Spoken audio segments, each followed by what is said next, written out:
good? Lucky Lefty podcast. The Onora boys are in the building. A lot going on with Notre Dame football. Camp coming up. Shout out to our boy Mike Mickens, Coach Mike Mickens, on his birthday. Happy birthday, Coach.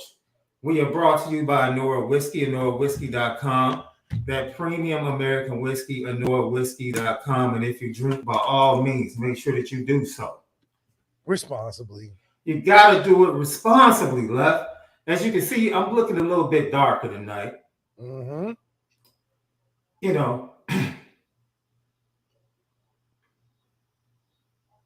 the rings in my setup decided to go out minutes before the show. So bear with us. You know, wait right till you got to the showtime. Yeah, hey, look, it's summertime shy, 95 heat wave. It's a heat wave all across the country. So the berries are looking a little bit blacker during the summer. You know what I'm saying? So if I don't have enough light for you tonight, I apologize. Just deal with the natural. Yeah. The natural melanin.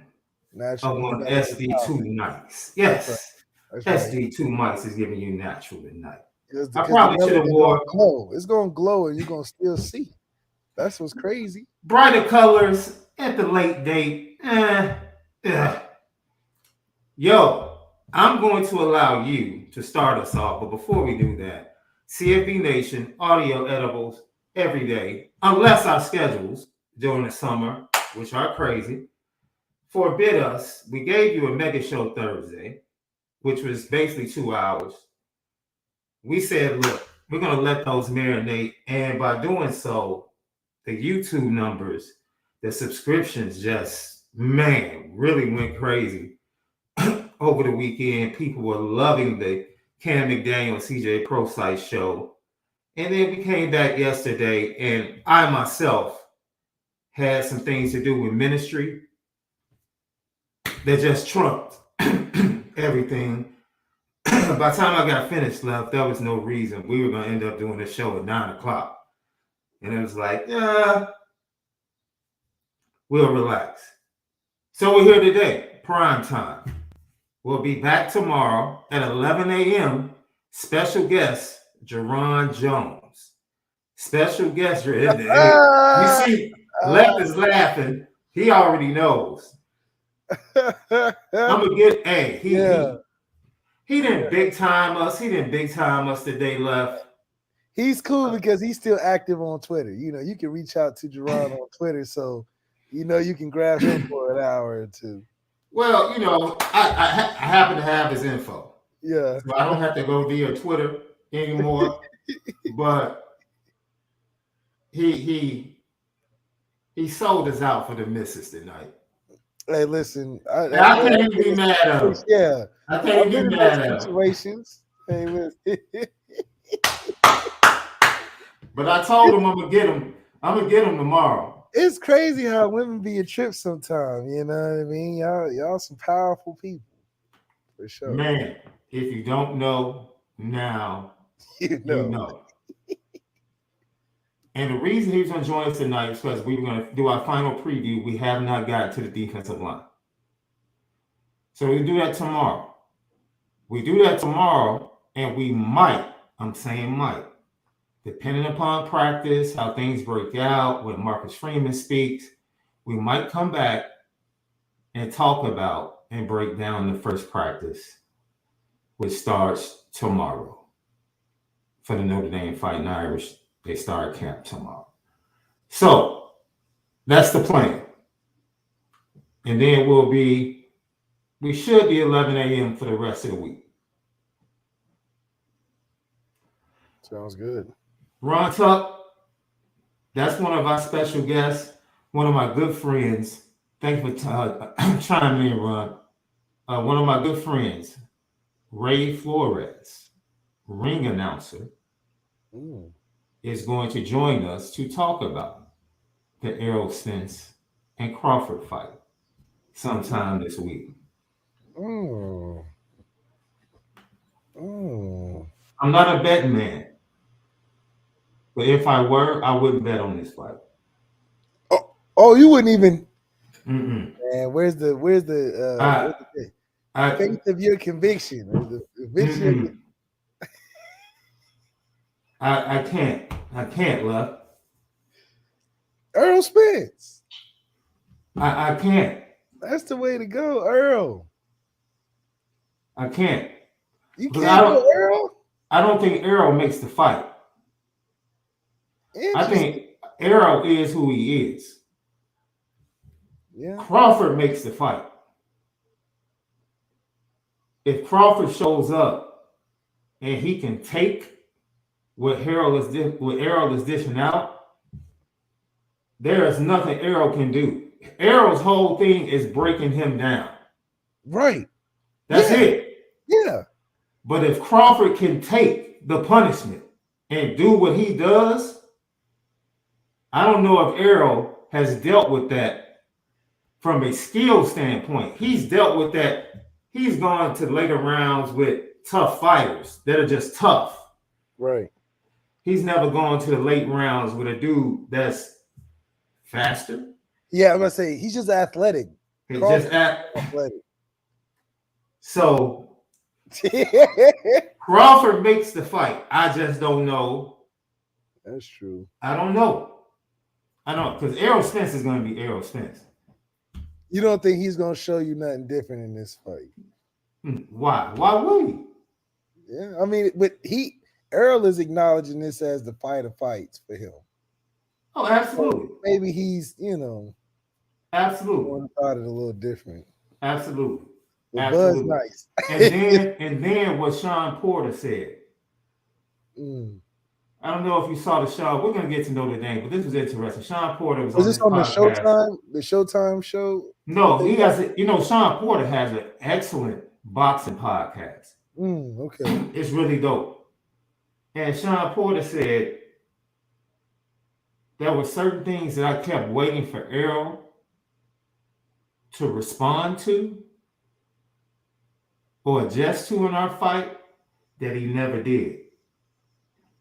And he said because Errol is so, he does what he does. Yeah, he's a routine fighter. And he said he's not a thinking man's fighter where he's adjusting as the fight goes on. He's just building up the intensity and putting more pressure. But he's just more routine muscle memory. Yeah. And he said he said I did things in round 2 that I was still getting away with in round 7 and 8. And he said if he allows Crawford the same liberties, he said it's going to be a much tougher fight. He said because Porter said Crawford can hit. Yeah. It ain't like he going up in there against a dude that's just going to pity pat. No. That dude can hit. And if you don't adjust to what he's doing, he gonna hurt you for real. You're gonna mess around and be more hurt going into the later rounds. So that's what I'm saying, man. This is not a fight.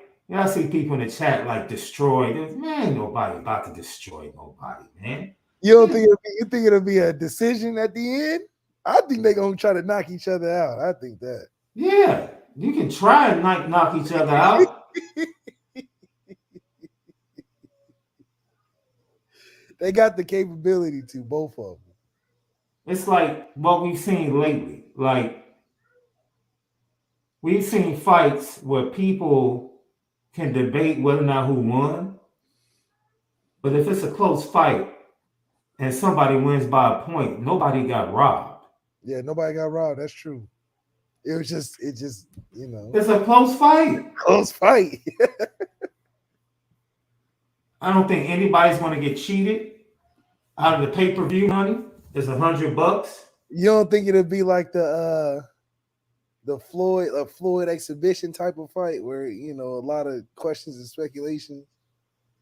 No. I think it's gonna be a straight up classic. Yeah. Go down to the wire. I expect Bud to switch to southpaw a lot to take away the jab from Spence, which is a natural jab against a right hand. Right.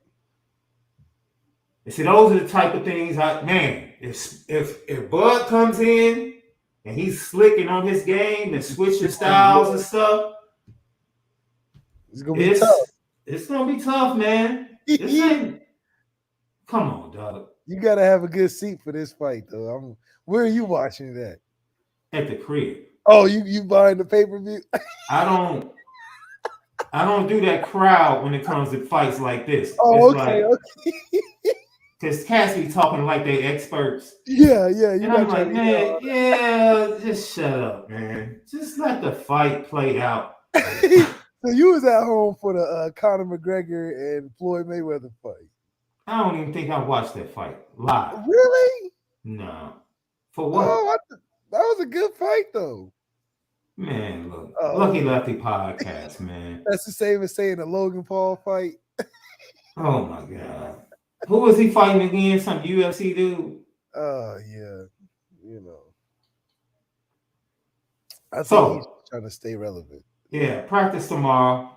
We gave the list of shows this week. Guests, tap in with us. Left, you wanted to start off, and I'm going to give you the floor. Incredible news broke that Matt Bayless, the strength and conditioning coach for Notre Dame, which coincides with you leaving the program and him coming to the program in 2017. Since then, I think the results have been pleasing. He has been to the players, several players, an important part of their time in Notre Dame, regardless of whether or not they graduate, regardless of whether or not they become first-round picks, second-round picks, NFL players, or just going into the rest of their life. Those guys that have been touched by Matt Bayless have spoken highly of him. As an individual, as a strength and conditioning coach, as a person, as a leader, and how he's gotten them to tap into being the best of themselves. So first of all, I would like to say thank you to Matt Bayless for all of his efforts, everything he's done. He steps away according to the release due to personal reasons. And Left, you kind of went on the rant, but you were like, yo, where are we going with this? Like, now it's Marcus's fault. Now Marcus has too much control. Like, the fan base is going haywire. Let me stop. Over a strength and conditioning coach. Left, like, let's.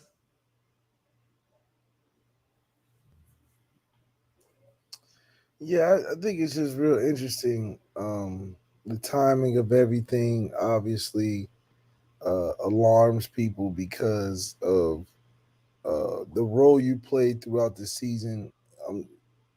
Taking a step back, it's a little easier to manage a weight program in season as opposed to your off-season weight program where you're looking to make big gains.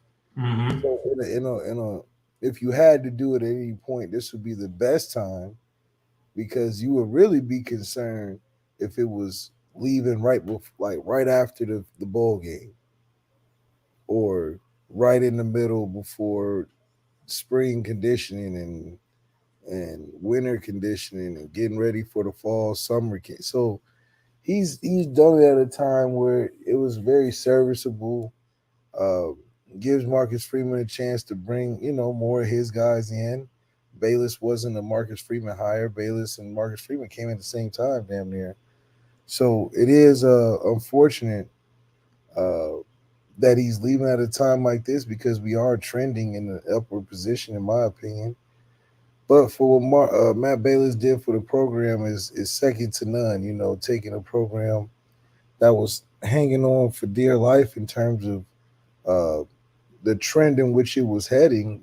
Going more losses each season and coming off of a tough season that year and rebuilding the program from scratch, building a program from a new coaching staff, or building a program with hungrier young guys and transitioning the veterans to the the huge change that we had happened. But at the same time, Matt Bayless did a great service for Notre Dame. So it is commend to him. He saved Coach Kelly's job, that's for sure, and helped Coach Kelly get his $100 million.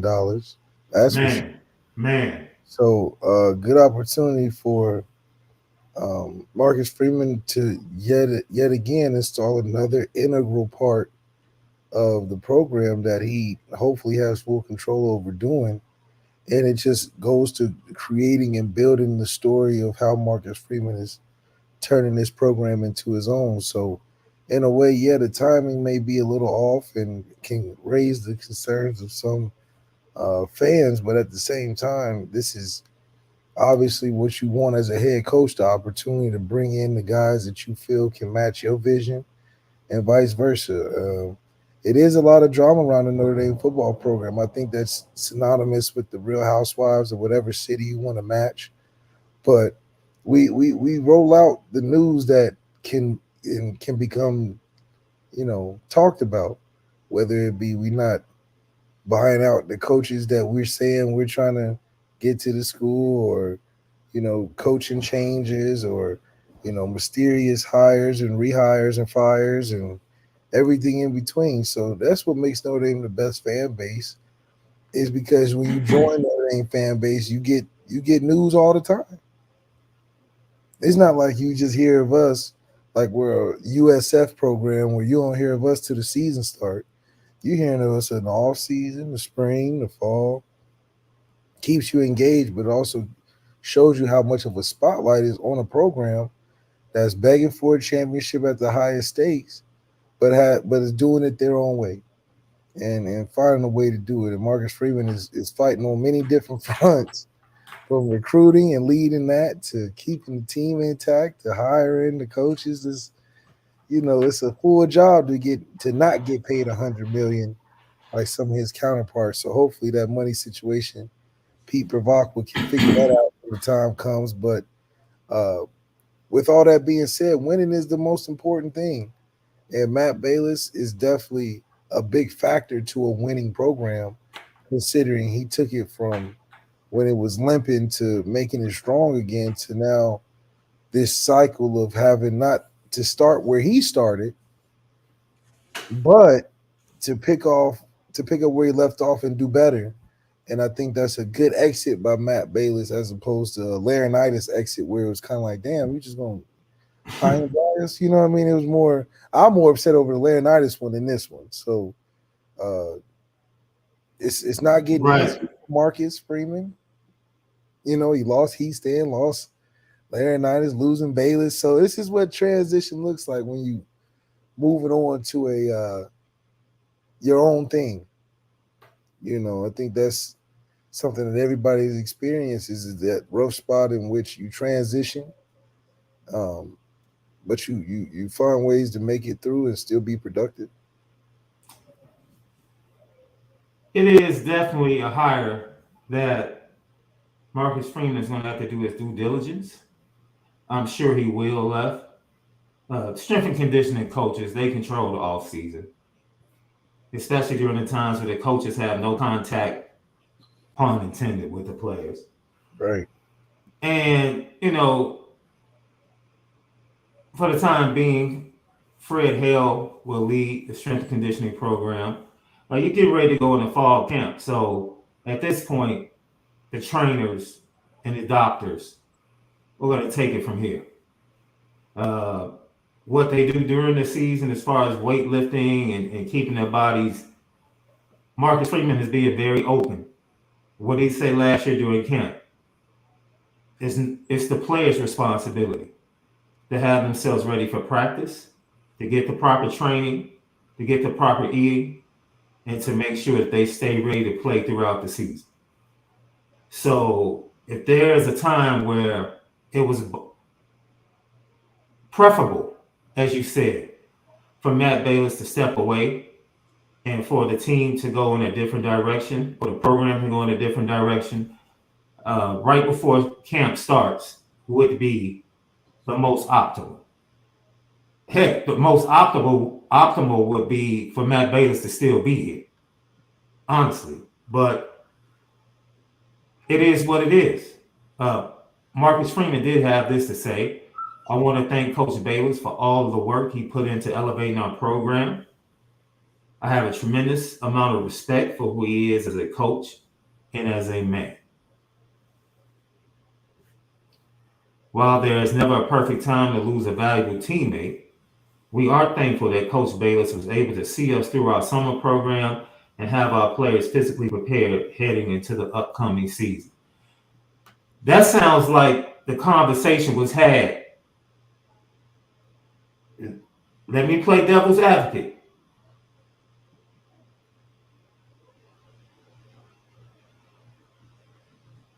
What Marcus Freeman said, and this is Shaun Davis.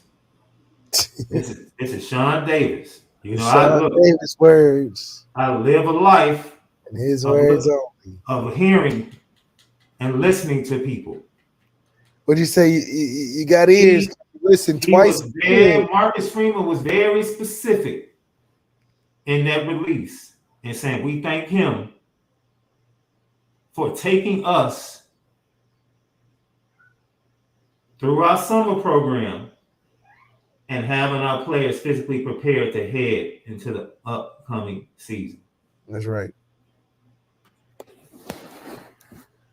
It just sounds like to me this wasn't something that just came out of nowhere. I knew things were planned and predicted when I heard the story of Marcus Freeman coming to your hopeful or wanted to be starting quarterback mid-season. See, coming to a mid-season, say, "Hey, I'm thinking ahead. We moving on from this travesty before the season even ends. I'm fixing it now." Yeah. So I believe that he definitely had a conversation with Bayless where he was like, "Listen, you want to head out? Cool. Finish this for me right now. And then when you leave, it's no big deal. We can separate ways, whatever, we can handle it."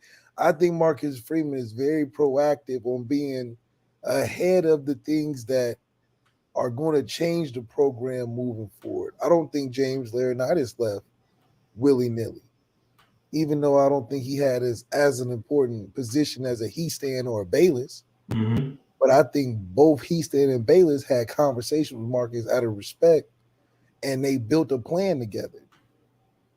You know, you don't go tell your quarterback that is a starter before the year's over halfway, not even halfway. It was like a quarter of the way there that you moving on next season and going to get another dude to replace him. Oh, that's pretty intense.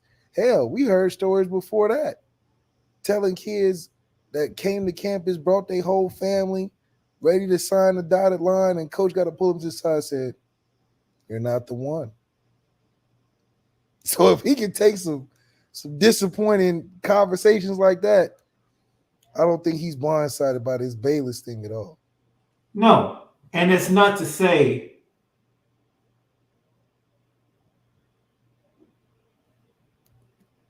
anything negative, man.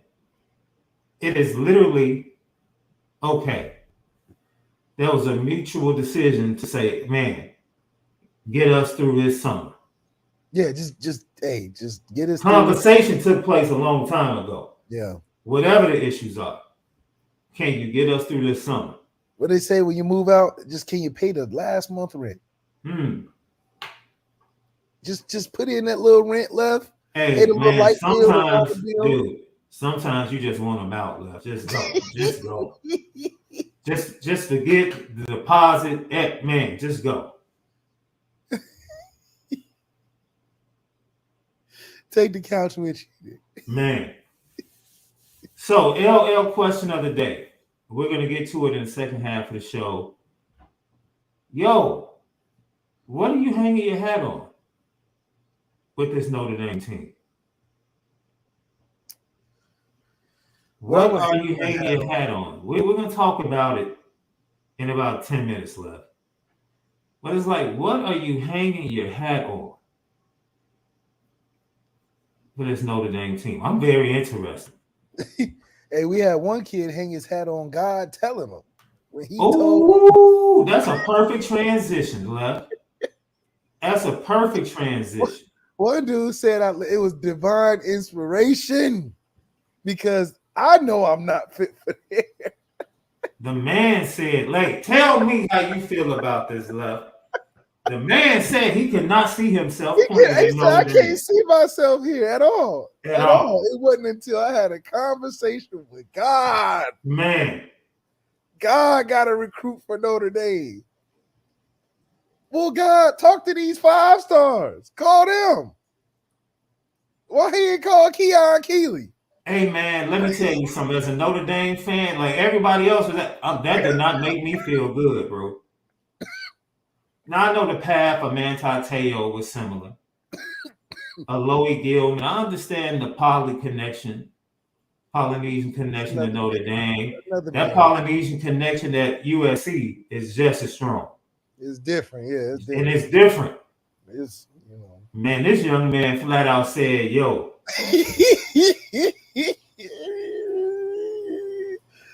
He said, man, I am not a Notre Dame man at all. But when I talk to that good Lord, man, I said, wait a minute. If you want to talk about that's all Marcus Freeman had to do. He is the perfect candidate for the Keep It GCT show.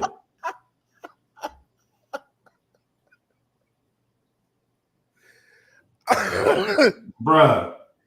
I don't know why that's just such a it was hilarious. Yeah. It was hilarious. And that's bigger than being honest. You telling it, listen, I'm not a Notre Dame guy. That's not for me. I'm thinking Georgia, Bama, you know.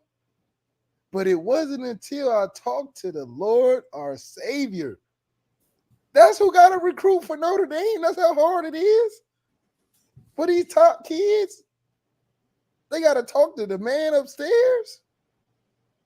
Mm-hmm. Are we too closely tied to God in recruiting? God got to start talking to these kids on these NILs, these official visits. Just God come through the auditorium and speak to these kids, because this is, I don't know whether to be happy or not. Does Marcus Freeman and the team take credit for this? I will say this.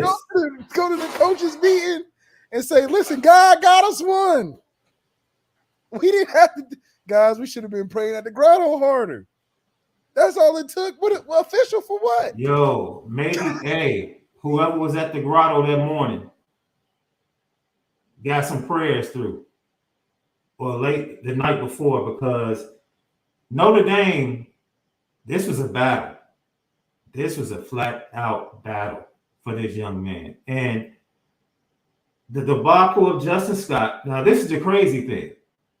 Kingston was on the same Ohio State visit with Justin Scott. That's why Ohio State fans thought they were about to run the gamut. That's why they're so upset. Yeah, the same visit. They were slick. The same weekend visit. They got them Justin Scott. They thought Peyton Pierce and Kingston, they were just gonna run the gamut. See, we know what got Justin Scott was that Chase Young video. He done went back with Larry O.G. Johnson. Got a workout in. Just so happened he get a workout in on the day Justin Scott visits. So he walking into the stadium, Chase Young one-on-one with Larry Johnson. That's a seal the deal.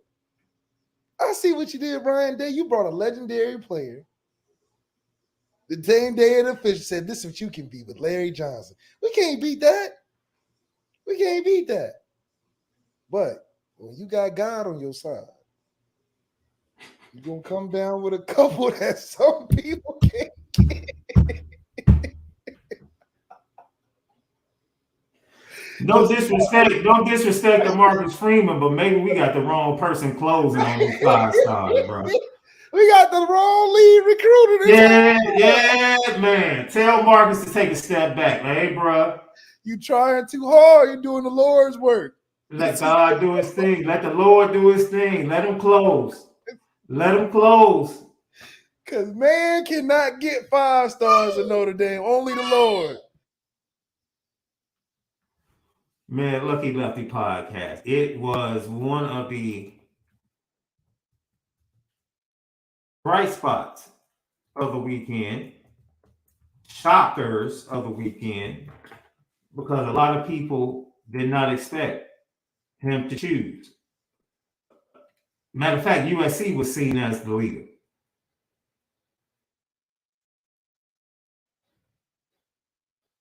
And that is, man, that's one of the crazy things, man. Matter of fact, I want to share this video, Left. Left, I just need more, man. I just need more. That's what it is. That's the title of the show. I need more. I just need more, man.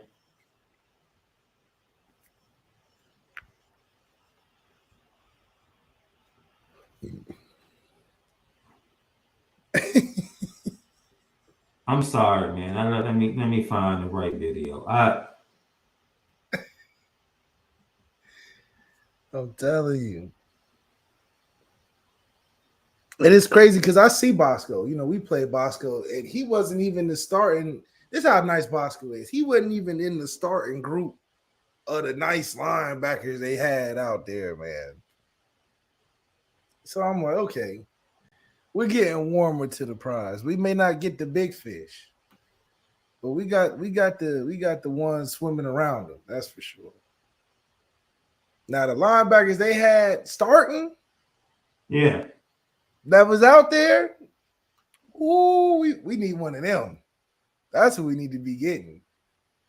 They going to Ole Miss and every other school, but you know, we getting warmer.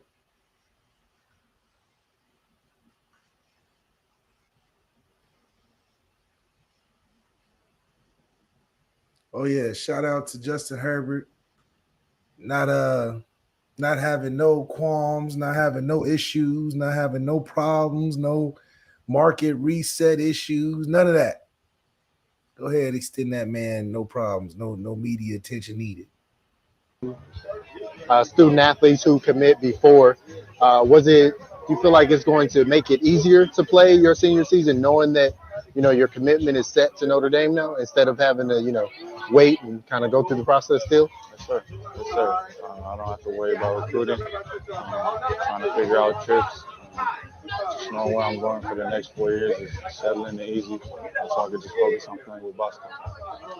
So when you publicly are down to a Final Three, are there still other schools that are still like trying to hit you up and maybe change your mind and get into that 3? No, a lot of the schools, all the schools that weren't in my top 3, I called and let them know, and they're all very respectful and about what my decision was, and you know they respected it and they left me alone. You know, they still keep in touch and make sure I'm good, aside from recruiting. But no, I wouldn't say anybody try to you know, put their way back in. And kind of explain to me why Notre Dame is the right school for you. I got to hear this. Yeah. Notre Dame is special. You know, there's only one Notre Dame, and it's a place where I feel like I'm having the opportunity to maximize my potential on and off the field. You know, with the education, it's evident that they have a high level of football there, and I'll be able to get the best of both worlds. And I feel like God led me to choose Notre Dame.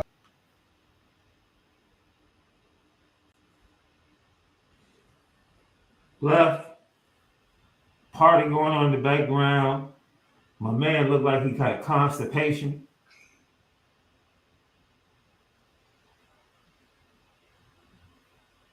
I don't know. How long till signing day? It's signing day tomorrow.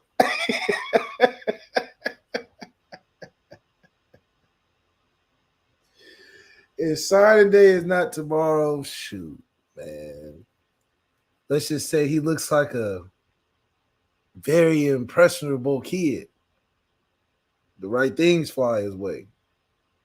You know, I'm sure other schools think, just a little bit of negative recruiting here and there. See how far it takes us. I hope he sticks with Notre Dame and realizes that it's a special place. The whole best of both worlds in today's football culture doesn't seem like a pulling thing to commit to for a kid that's highly touted. I think Justin Scott probably sat back and was like, yeah, I could get the best of both worlds, but listen, do I need to put myself through that? That's a question that goes through the mind of a kid that can change a program from day one. Yeah, Notre Dame offers nice benefits, but when you're recruiting a 5-star rapper, he's not looking for great dental benefits. He's not looking for future career networking opportunities with companies. The 5-star rapper looking for the big deal up front, $1 million, put it on the table. Let's make a tape, make an album. Notre Dame's trying to recruit 5-star rappers with retirement plans.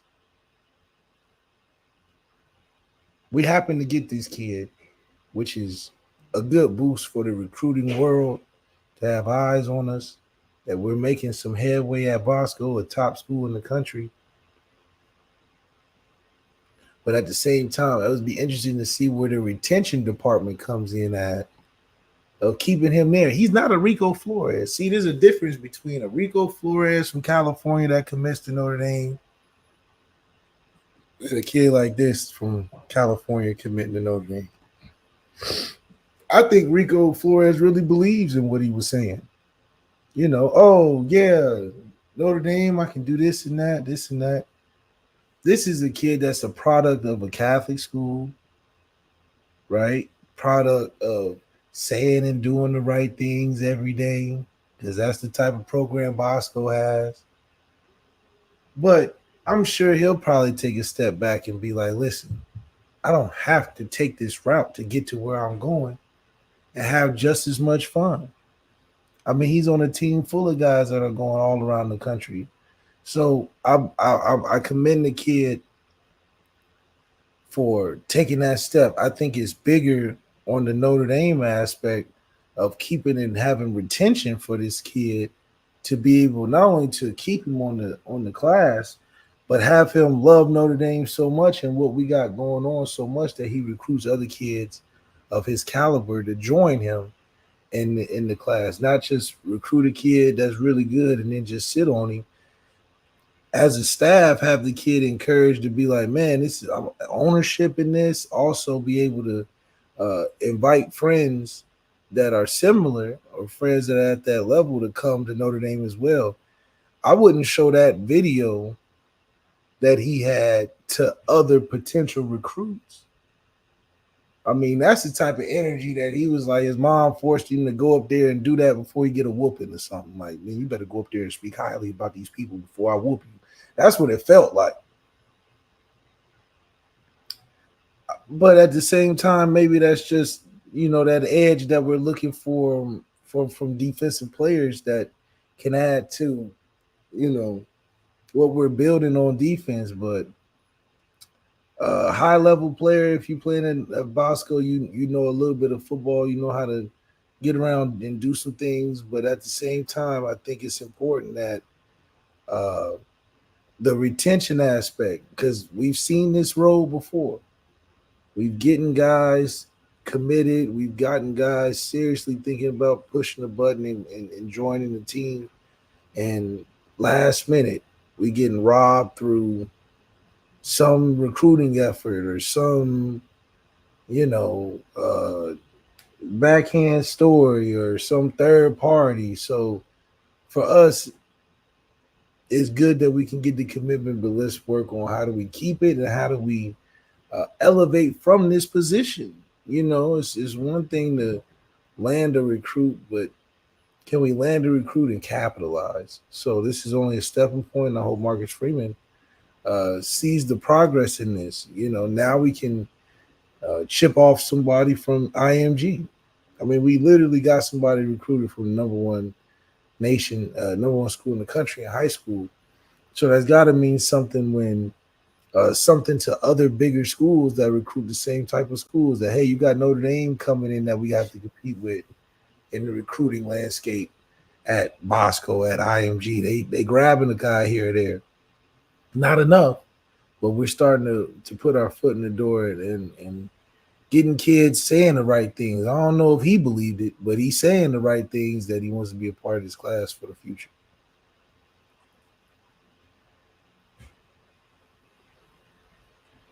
Left.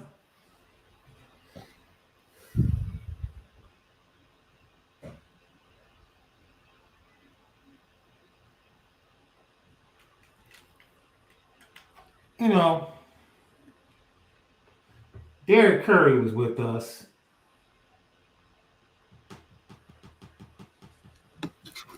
I want people to understand that there is a valuable jewel in the Kingston recruitment. Very valuable. That cannot be overlooked because he chose Notre Dame.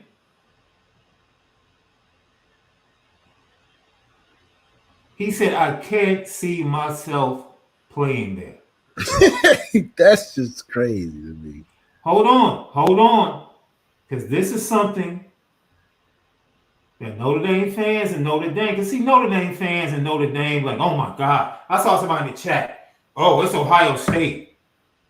That's enough said. What the heck are you talking about? From a pure football standpoint, dog, nobody's choosing Notre Dame over Ohio State right now. From a pure football standpoint, nobody's doing that unless you're offensive lineman. Nobody. Heck, Chicago kids aren't even picking Notre Dame over Michigan right now. Go talk to them. The 25 class, the 26 class. You got to get real right now. Yeah. An alarm should go off. If God got to step in. If God got to step in and be like, hey, I know you don't. The problem is most of these kids can't see themselves playing at Notre Dame. Period. That's real. Period. That's real. Get off your high horse. That's real. And he's a good player. And you had a young man being transparent enough to say this.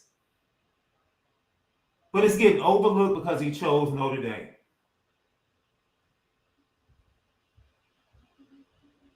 It's getting overlooked.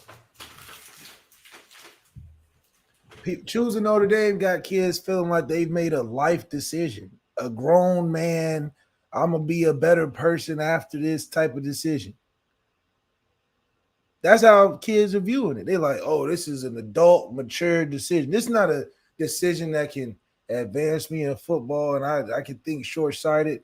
This is the same as thinking if you want to have kids. Once again, see, this is somebody in the chat said Cam Williams did. Cam Williams committed when he was being no big schools were coming after Cam Williams. It was Iowa, Wisconsin, and Notre Dame. Cam Williams was considered a high 3-star, low 4-star and fell in love with C.J. Carr at the Irish Invasion. He came because of the quarterback. Once again, get off your high horse.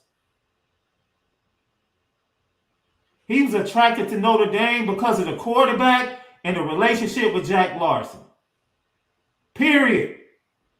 Number one. Then the relationship with Chancey Stuckey.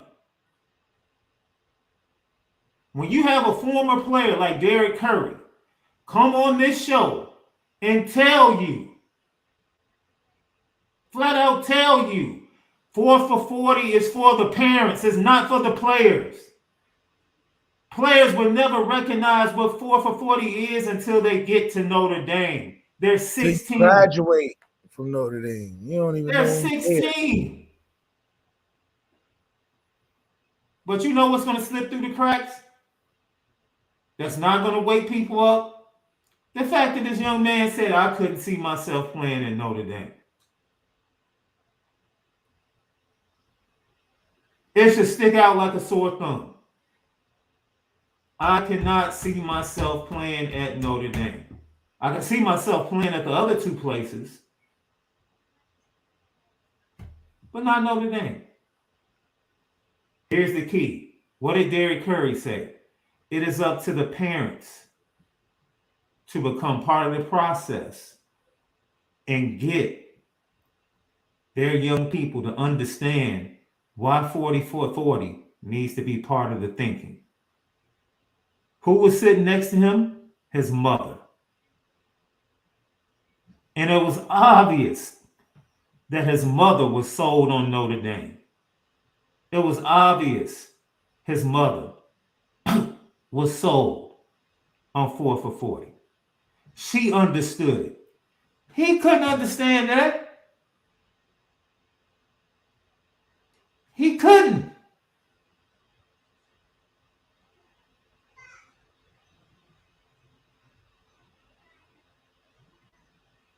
He couldn't. You know it's tough when your parents. See, this is. See, I already know Notre Dame fans. Notre Dame. I have come to realize that Notre Dame is the most sensitive fan base in all of college football because they won't listen to reason.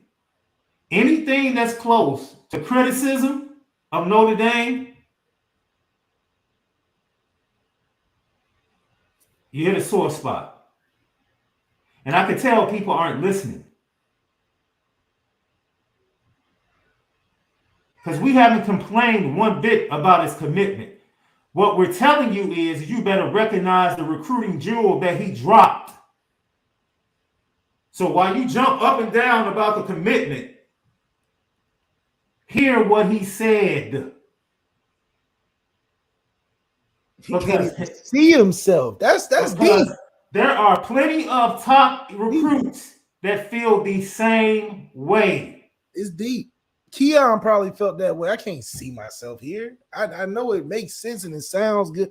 If your parents got to break down to you why it's good for you, that's like kids going to the doctor. No kid loves going to the doctor. Wait a minute. The Keon Keeley recruitment was all good until his mother broke ranks and started to listen to his uncles. When his mother went the other way, Keon went the other way. Did he not? Listen to the jewel that this young man dropped. Because if Notre Dame continues to approach these elite recruits with the attitude, what if somebody say, we're Notre Dame, we don't have to chase anybody. Okay. We're Notre Dame, we don't have to do too much to get elite players. Either they want to come or they don't. Okay. God can close them all.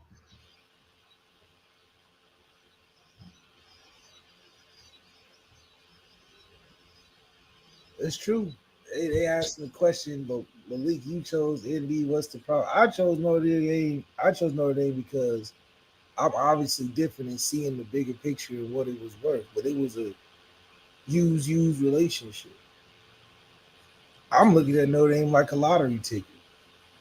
Some of these kids don't look at Notre Dame the same way. But Notre Dame didn't sell to me as if, oh, we're going to walk you through this next step of being the next great quarterback. It was like, do you want to accept the challenge or not? It wasn't like how some of these schools are like, hey, Justin Scott, you walk into our program, we'll provide you with the past, present, and future. You got this, this, and this. How Michigan breaks it down, Michigan said, this is how you can fit with us. That's not what Notre Dame does. Notre Dame is Charlie and the Chocolate Factory. They pass out golden tickets and those that know, and know how special that accepting the Charlie and the Chocolate Factory ticket is. But you give Charlie and the Chocolate Factory ticket to a kid that don't got a radio or a TV, they're not going to just automatically be like, oh my God, it's the Charlie. They don't know nothing about it. You think Charlie and the Chocolate Factory are going to explain and take the time to explain to a kid why he should come to Charlie and Chocolate Factory? Absolutely not. That's how we act. Notre Dame not about to sit there and be like, well, we're Notre Dame and we want to. Notre Dame is like, man, we're the golden ticket. What do you mean? We gave it to you. You're supposed to know what to do. And if you don't know, shame on you. That's not how you build a football program, though. It is shame on us for thinking it's shame on them for not knowing. It's not their fault they don't know. Our messaging isn't fit for a 17-year-old or 16-year-old with a lot of decisions on it. Our messaging for the school ain't shaped for that. You got to be in a certain circle, certain atmosphere, certain culture to be like, oh, Notre Dame, yeah, that's the mature, right decision. If you're not in certain circles, you're not looking at Notre Dame like another school. You look at, I went to Catholic school, so I kind of knew the significance of Notre Dame. But if you don't have that veil of mystique of why Notre Dame is so significant, and you comparing it to a Georgia Tech or Ohio State or Virginia Tech in terms of schools to go to, it's hard for Notre Dame to stand amongst a even playing field. But you put Notre Dame in a playing field of a Boston College or these other Catholic universities, Notre Dame stands heads and shoulders. But when you put Notre Dame in the open water, not the fishbowl, but the open sea, where they play on an even playing field, we don't raise ourselves above the next school on effort alone. No, we ride off of mystique. We ride off of the fame, the tradition. And if you don't see that importance or have no value to it, Notre Dame not going to look attractive to you. You're going to be like, oh, this is another school. This might not even make my top 5. Because hell, these other schools got gimmicks. Sid Irish, thank you. He said Indy has to offer kids more. An ND degree, connections, as opposed to weather, girls, parties, and money. Tough choice. Sid, thank you for that comment. Left, did any of us, when we were 14, 15, 16, take time to really form relationships with the nerds, the girls that were skinny? I'm trying to tell you. Might have wore glasses. Nobody's thinking like, yo, in 10 years, when she fills out and she has that degree, man, no, but we ignore. And we all go after the same cheerleader. Oh, we go after the same pack of girls. We look at the beauty. Why? Because we're 14, 15, 16. Dude, we don't know any better. We don't know how to look down the road. That's what I keep telling you. So Notre Dame is viewed as a mature decision for people. You have to have your parents explain to you what's in the Notre Dame benefit package and give you the layman's terms. That's what you feel like going to the school. You walk around like, ooh, wow, ooh, wow. And we're number one school in moms for a reason. Because moms and parents, when the brain is fully developed at 25, understand the significance and intricate this, that, and the third that Notre Dame has on a protracted career level. But the full brain is not developed yet for these kids coming to these officials. They thinking about this stuff at the basic level. Y'all got a nice locker room. Y'all get me to the league. Give me a little money on the side. Short-sighted stuff. Notre Dame acts like they ain't never been kids before. We ain't saying you got to go wild and out with all the degradation. But in recruiting, you got to sell yourself. Notre Dame is taking a step back from selling themselves, and they just stick to, well, you know what we doing. You know what we about.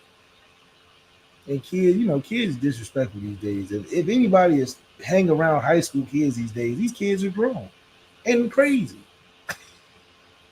They don't care about nothing. So you're not gonna win kids over in this generation with no tradition. You don't see Georgia talking about uh, past player Champ Bailey and Herschel Walker to these recruits. You don't hear them reaching back in Georgia history, talking to these recruits about how great Georgia's history was. What Georgia talk about? What we can do for you in the next couple years. And it sells the kids. They see the proof is in the pudding. Notre Dame has to do one or two things. Either make the messaging fit and geared towards the class of today and the kids of today, or we have to win, and then that'll promote and keep promoting the message. Either one or the other. You can't do both. It is what that's it. That's it. And no one said, well, I don't the comments about the parents making the decision. No, we didn't say that. We said the message for 4 for 40 is for the parents. Period. Let them show their children why it needs to be part of the decision process. As Notre Dame, you have to get that kid to see this is why you need to play here. This is why you need to play football here. They have no problem getting offensive linemen to realize why they need to play football at Notre Dame. Every tight end. Talk to Jack Larson. I talked to Jack Larson. He said, "Man, I love Notre Dame." He don't go talk about, oh, they had to win me over. He's like, I'm here because I want to play for the school. And it's crazy because the position groups are different. Tight ends are locked in. Oh, this is Notre Dame. I know when I walk in that tight end room, an expectation is set for me. Whether the team is good or bad, I know that if I come as a tight end, I'm leaving as something different than what I am. How many position groups at Notre Dame can say that? Only the tight ends and the offensive line can say, well, if I come to Notre Dame, I don't need a coach to really sell me because they, for 10 plus years, have been producing at my position. It sells itself. Harry Heastand was the cherry on top for Charles Jagusah. He just wanted to get a confirmation meeting. Let me just sit in there and see if all them years of guys coming through here was because of this man that helped get them there. And it was. It took 3 hours to get a commitment from Charles Jagusah. Because we've been recruiting for years prior to at the offensive line. Zach Martin was recruiting to Charles Jagusah, Nick Martin, Alex Bars, Sam Mustardford, Ronnie, Q. They was recruiting Charles Jagusah. You mean the people he saw when he came on his visits? The people he actually walked with, the people that were actually coaching during the practices that he got to watch? That recruited. So when Charles Jagusah was getting ready to come and commit, he said, let me just get a confirmation meeting from a Heastand and put it all together. To close the book, to seal the deal, to let me know that I'm in for something that I can see myself on the other side of. Can a receiver come to Notre Dame right now and see the other side of his career at Notre Dame? Absolutely not. Cardale Tate's not trusting the receiver room to see another progressed side of himself right now. Absolutely. See, Left, now you're about to make me open up a whole nother can of worms. Because I don't want to disrespect the tragedy that family is going through. One of the biggest reasons Cardale Tate is not in Notre Dame is because his mama couldn't stand Brian Kelly. Yeah. And that's a fact. That's Shaun Davis. You can quote me on that. She could not stand Brian Kelly. That's a fact. She thought he was phony. She thought he was fake, amongst other things. That's a fact. Carnell had to beg her to take a visit. when Marcus Freeman took over. He had to beg her. She was done.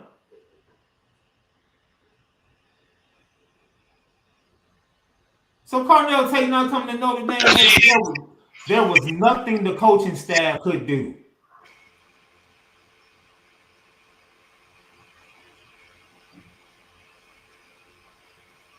She came to Notre Dame twice. Brian Kelly walked straight past her twice. Didn't say a word. Twice. Well, that's him. I could have told him that. She was done. And I'm sure she gave me the GC version of how she really felt.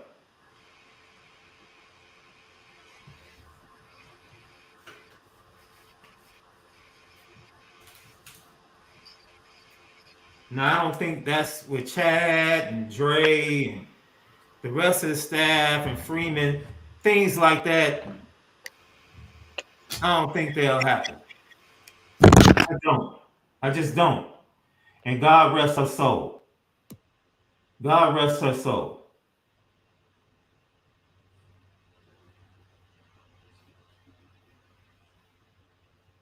But that's that attitude you can't have, man. Right now, as Notre Dame, you got to outwork everybody. Programs shouldn't be outworking you for big-time recruits. And that, in my opinion, is what stood tall in the KVA recruitment. Notre Dame worked their tails off to the final day, man. They really did. And it ended up going their way, unexpectedly.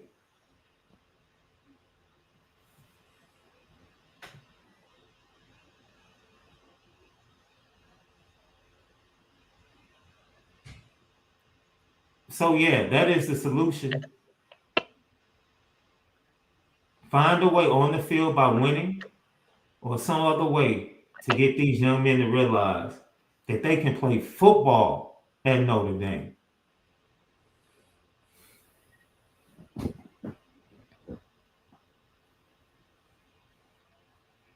Yeah, it's a deeper issue 100% if a kid tell you he can't even see himself there. Can't even see yourself playing with the Oh. That's a huge issue. Because if you can't see yourself somewhere, that means you don't think you fit at the place as a person amongst the people that you think go there. Your perception is you're not even the right fit as a person when you talk like that. So what is it about that you don't feel? You ain't never been probably. Last man, look. There are a lot of good football players that have a lot of good people in their life.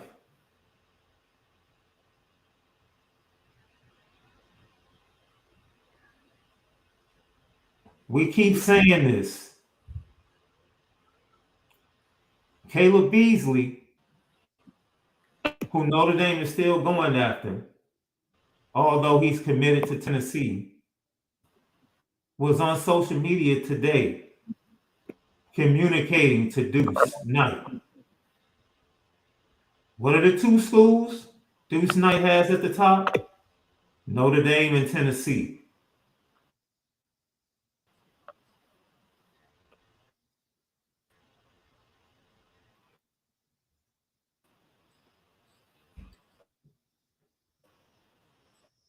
So you Tennessee and Notre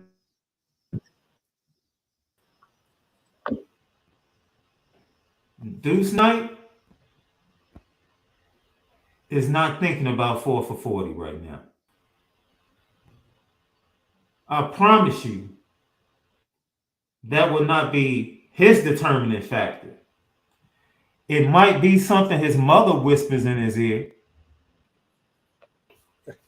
It might be something his father whispers in his ear to say, remember, son, you gotta look beyond. Yeah, they giving him the bigger picture story. Yes. They ain't talking about Notre Dame in the same light as these other schools. That's the mention. It's like, okay, now you got Notre Dame. Okay, you know that can lead you into a bunch of unknown, a bunch of maybe it could do this, maybe it could do that, maybe it can open this door, maybe it's a mysterious ceiling that you are curious and wanting to see what is open to. Other schools don't have that mystique. Other schools it is what it is. It's 4 years and that's it. We ain't even thinking about graduation. Hell,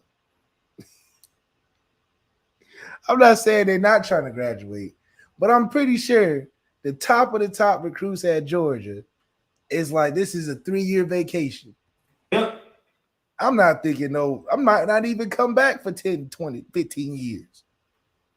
If their football team not good. So I don't know what it's worth. Obviously, it's not a community builder. But hell, when you're there for a reason, I just think it makes it a difference. I think some of these kids got reasons and why they want to go to these top schools where they think that those reasons fit to a school that gives them the things that they need. A guy like Deuce Knight and his position and where he's in is the crux of Notre Dame's recruiting issue. He doesn't need Notre Dame. He doesn't need Notre Dame to validate him as a top recruit, nor does it validate him of getting to the league, nor does it validate him of being a top quarterback in the country. He doesn't need that. A Drew Pine? That looks good to Drew Pine. He needs a Notre Dame.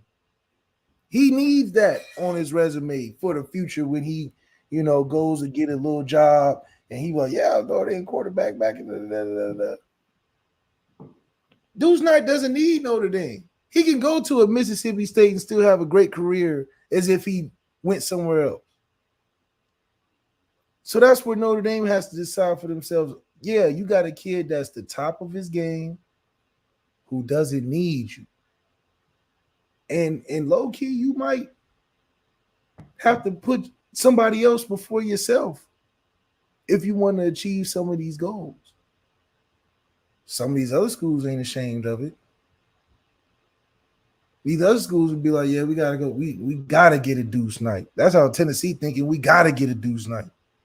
We gotta get a Nico Immobilie. There is no for an answer. We'll take a no. That's the wait. I promise you, if Deuce Knight told us tomorrow, hey, Notre Dame, I think I'm gonna go with Tennessee. Notre Dame not gonna lose it. Notre Dame not gonna get upset. They could be like, damn, we lost another one. Okay, who's a 3-star we can go get? Tennessee is hell or high water. If they didn't get Nico, what would they have done? They got in trouble with the NCAA to get this recruiting shit done. They said, we don't care about no rules. We got to get Tennessee back to relevancy. We'll take the slap on the wrist. They did all that in 1 year. Notre Dame been around since 1842 and can't do it twice. Can't do it once. Is doing it right that important? Not that we got to do it wrong. But hell, you got people that are putting it on the line. Tennessee putting it on the line. Michigan putting it on the line for recruiting violations. Penn State put it on the line. They recruit good. I think Penn State, year to year, they recruit pretty damn good. But Notre Dame don't want to sacrifice nothing. It's, shoot, you come to us. If you're not, then it's your loss. Just a bad mentality to have. I see somebody in chat mention, I can go in depth. Jeremiah Love. Jeremiah Love would tell you that they had conversations about NIL because he had big time NIL offers. He also came to Dealer McCullough and asked real questions. And the fact that Dealer McCullough was authentic and told him the truth made him not only want to stick with Notre Dame, but to play for Dealer McCullough. You put a mic in front of his face and ask him what does 4 for 40 mean. What do you think he's going to say? Means no money now. Of course, he's going to say, yeah, it was important. I had a phone conversation in the month of May on a Sunday night with Christian Gray, with his mom in the kitchen, who's the most influential person in his life. That's right. Mind you, you, he has a sister that goes to Ohio State. Mind you that Notre Dame wasn't the leader at the time that we spoke. He also had a coach that had just become the defensive backs coach down at LSU. So keep that in mind. That in May, on that same Sunday night where he tells me he's making his decision on July the 4th, they took conversations with his mom, Mike Mickens staying on top of him, and saying and believing he doesn't know that he's supposed to be at Notre Dame, but we're going to make him see it. So I'm telling you, God, people got to make you see why it's good for you. And then ultimately, his grandfather's favorite team was Notre Dame. Look at all the stop all of this. Every kid that chooses Notre Dame chooses 4 for 40. No, they don't. It's more likely that kids are choosing it through ulterior, bigger than them reasons. Yes. Their family was diehards, or they uncle that they favorite uncle went there a long time ago, or they done had somebody whisper in their ear about something. It's always some caveat. It's never been a clean recruitment for a kid to go to Notre Dame. It's always a kid was taking a big step in maturity by going to Notre Dame, or always something outside of themselves. It's never just like, man, I just thought it was the best choice. Let me tell you something. It's a lot of things that make me go off the rail. You don't know me. You don't know nothing about my blackness. And my record as a black man in the community with young people is spotless for over 20 years. So you can take that comment and you can go straight to hell with it. If that's what you took from what we said tonight, you're operating in pure ignorance. Grow the hell up. What they say? Grow the hell up. I'm looking for it. Because just because a kid doesn't choose Notre Dame doesn't mean that he doesn't care about education. Idiot. Just because Justin Scott's parents, who are well educated, helped him decide to go Ohio State doesn't mean he doesn't like education, and they don't either. That's your single track mind. So don't dare attack me or Malik as black men to sit there and lie like we're trying to put out a message that all black kids care about is football.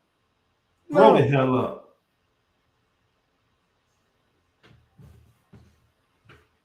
Grow the hell up. And the way I feel right now, man, you don't ever have to watch another podcast coming with that bull crap.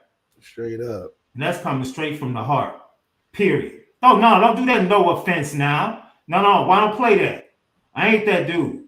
Don't get bold and make a statement like that and then play the no offense. No, you clearly intended to offend.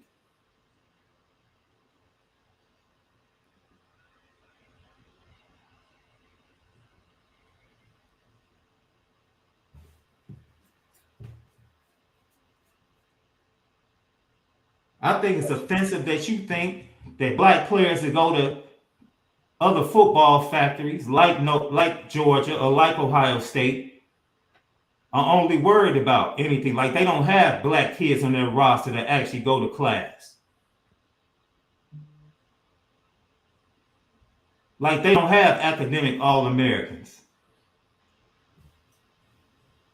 Wake up. You're the one putting people and stereotyping people, not us. Not us.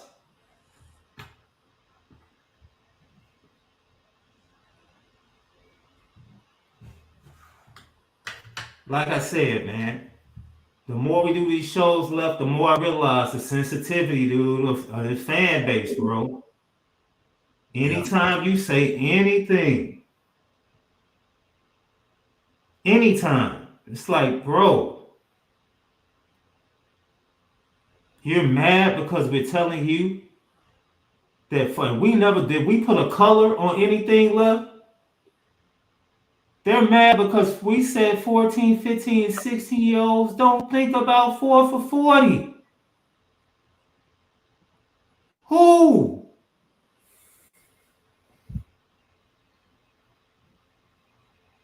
Who? It's true.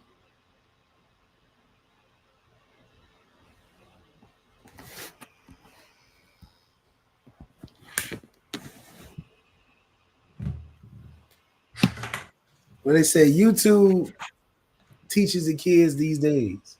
Man.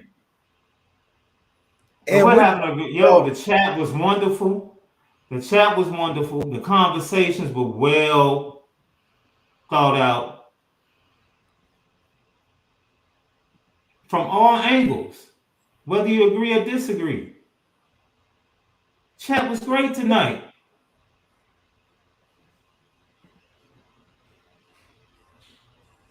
But you know, it goes back and out of everything we said as black men, what is bad enough that I got to go on these Facebook groups and hear people say our podcast is like listening to Biz Markie and KRS-One. But we knew coming into the game what we were going to have to deal with because we chose to spend it different. What? But what day? Bruh. Wait, what they say sound like, Shaun? Some dude, man. The dude was like in his 60s. They said KRS, man, that's a throw. Man, shout out to you, man. That's some credit, man. KRS, I guess, you know. Oh, that's a throwback. See, you know, it may be a diss, but you pulling out some good analogies now.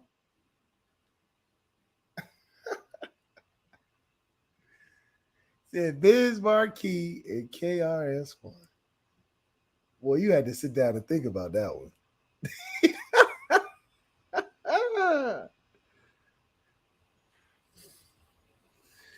Oh, man. Man, let me tell you something.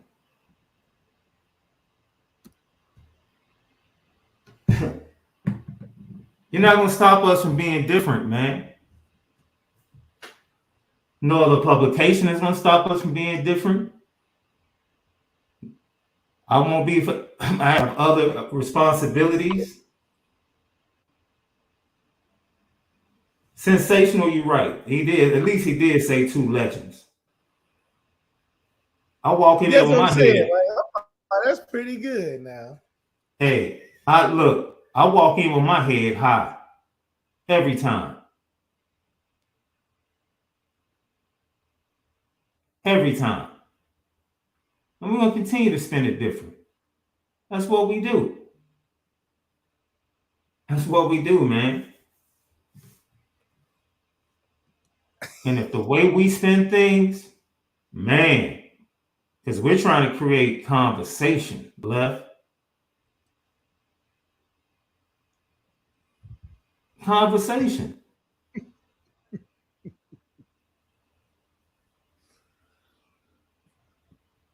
That's it. Y'all keep us going, man. That's the truth. Y'all keep us going, man. We promise, but man. Woo.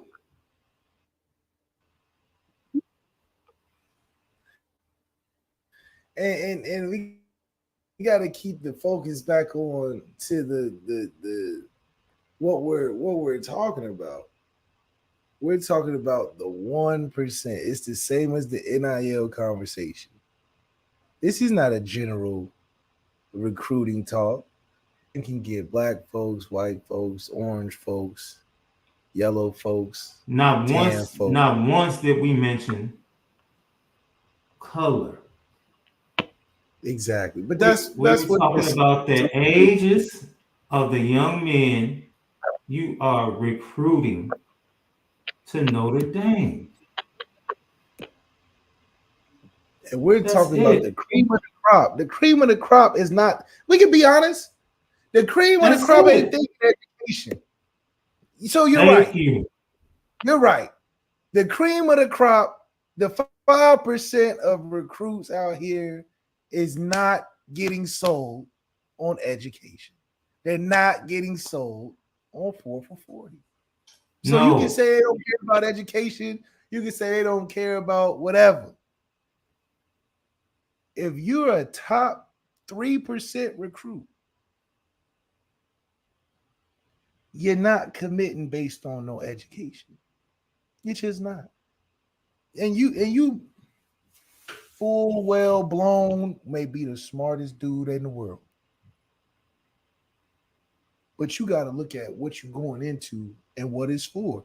Not many kids get X amount of millions of dollars leaving high school to go play college football. That's a new thing now. Let me say something interesting that I heard. This is crazy. The PGA. I was watching the Open Championship this weekend. Shout out to Mark Harmon. Matt Harmon, I'm sorry. I said Mark. They were talking about how NIL has impacted the amateurs. Because usually there are a lot of amateurs from college golf that matriculate into a lot of the tournaments over the summer. Right. Because of NIL, which I forgot, golf is a very visible sport for sponsorships. Very visible. These college players are choosing not to go and waste time trying to play in the PGA. The NIL money for golf is that good. And they were talking about it. And I'm like, yo, I never realized. Like, man, that is very interesting. You know why? It's like the basketball players is going to OTE. Hey, $1 million. would you like the opportunity to go and play in the US Open? You know, you're not gonna win it.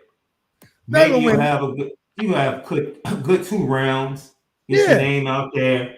Then you're gonna have to, if you do too good, you're probably gonna have to turn pro. You know, or you can come back.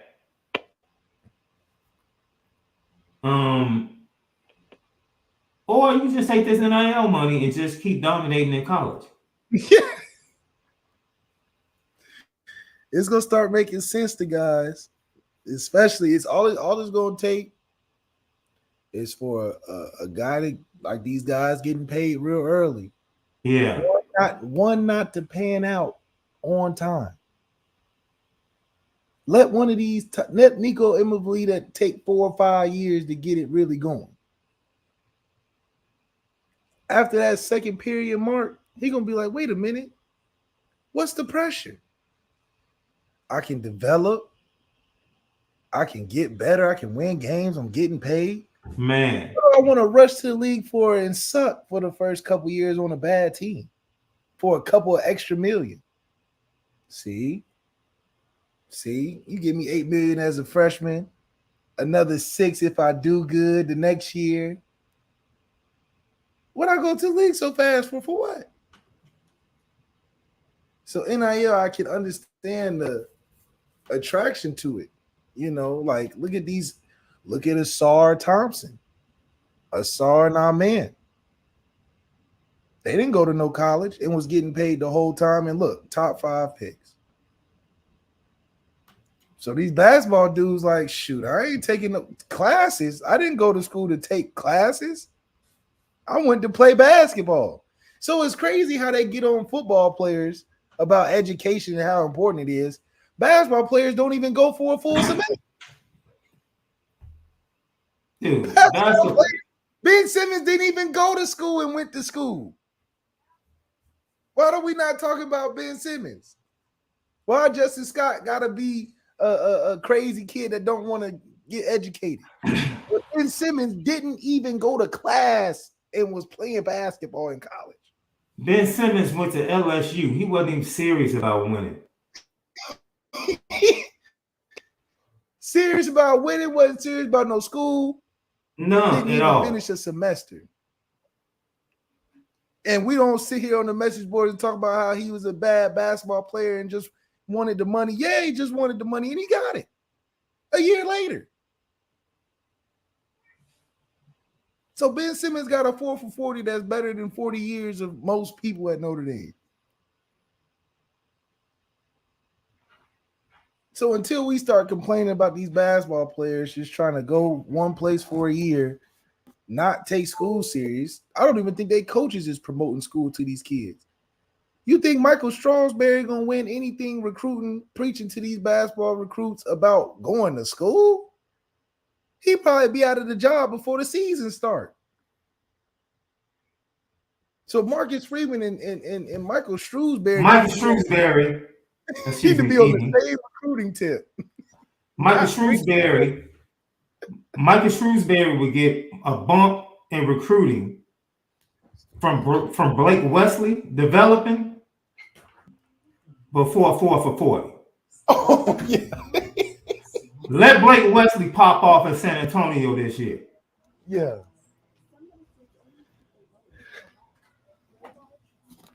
Let him go crazy. Let him go crazy. Let him go crazy. And Blake Wesley starts wearing Notre Dame stuff everywhere he goes. And watch what happens. Yeah. But yeah. Blake Wesley. You know Blake Wesley? Yeah, he came there 1 year. 1 year? It's the same thing. Somebody asked a great question earlier about Kingston. Do you think he could be a starter next year? For what? For what? For what? For what? You got 2 dogs in the freshman class right now.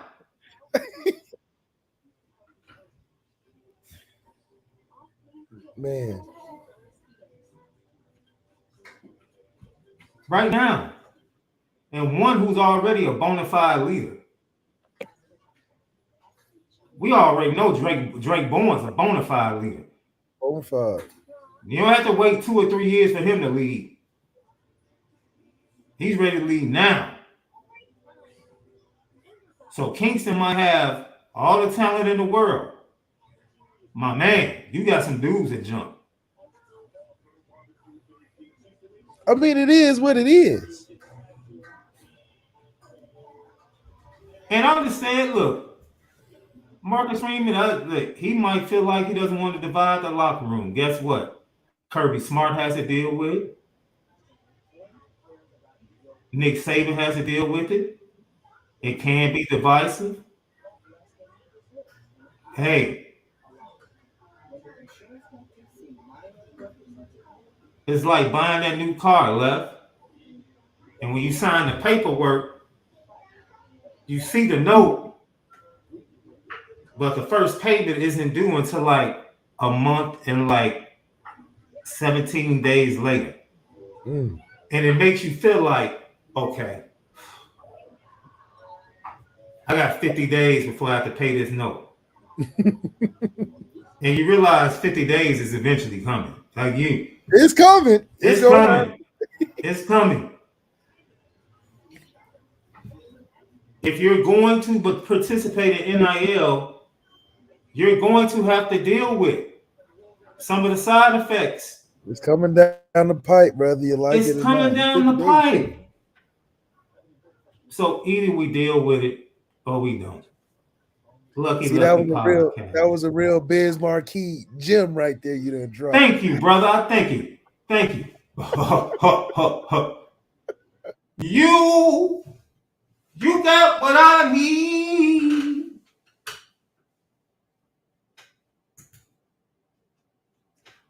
What they say, they feel like they watching Biz. Big KRS.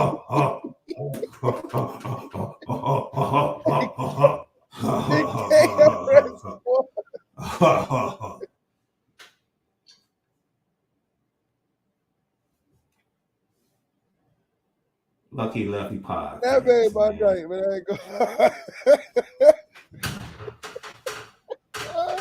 What they gonna say? Oh, we puffing big next. Come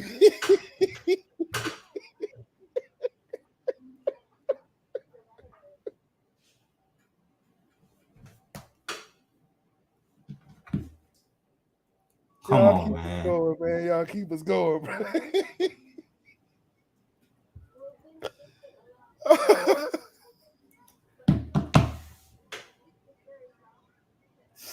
We should do a segment every day. What? Go message board comments. Just put them up.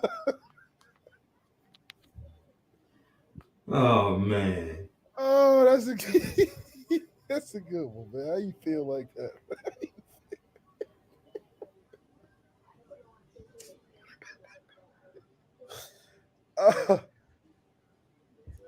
I'm glad we can provide something to y'all, man. Good grief. Man, look.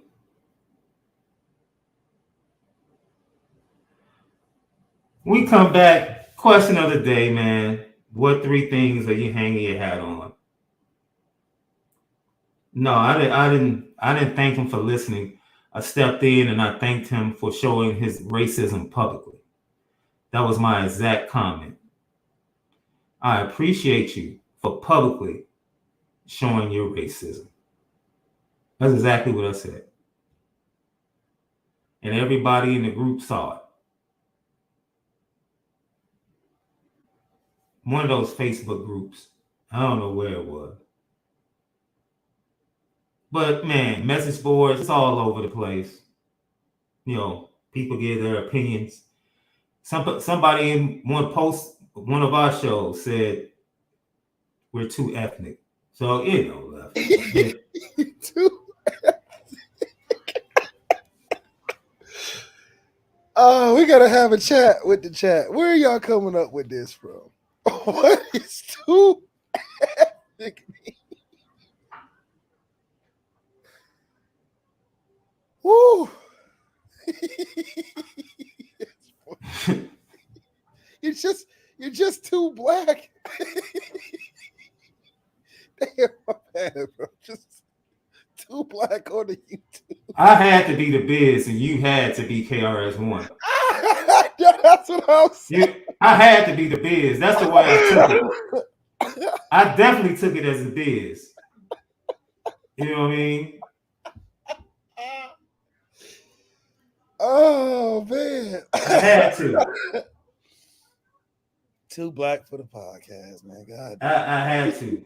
I had to be the Biz. You know what I mean? So one day, I might come in here like the Biz with my bucket hat on. Have to. Clearly, that's what the fans want. Or like create a segment. Create a segment called Nobody Beats the Biz. Nobody beats the Biz. That's right. Oh. That's what we gotta do. I think that's how we gotta open the show. I'm gonna open the show every day. That's what we sound like. Welcome. Yeah. Lucky Lefty Podcast. You know how we do. Lefty in the Biz. Brought to you by that Onora. It's that sweet stuff. Kind of like that upper edge hen dog, if you will. Yeah, like that grape drink, top of the line. OnoraWhisky.com. Oh, man. That premium American whiskey. Yeah, we gotta